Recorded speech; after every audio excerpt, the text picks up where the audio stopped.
Недавно ставший известным своими умиротворяющими видео блогер и бизнесмен Николай Василенко в интервью рассказал о том, как у него отжимали его водочный бизнес. Всем не улыбается. И вот ровно по этой же схеме бизнес отнимали и у осетинских водочников. То есть у компании просто приостановили там действие 30 лицензий, и все. И ты постепенно...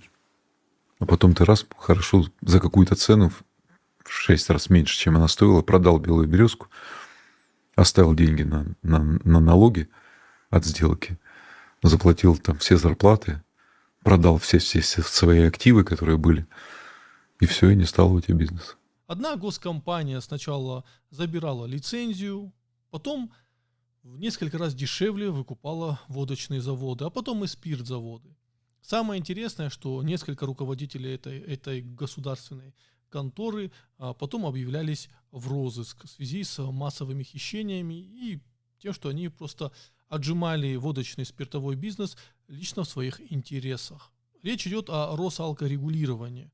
Вы можете вбить просто руководитель Росалкорегулирования и розыск. Выйдет много интересных новостей. Не то чтобы я поддерживаю водочный бизнес, просто я говорю о том, что никакой честной конкуренции не было.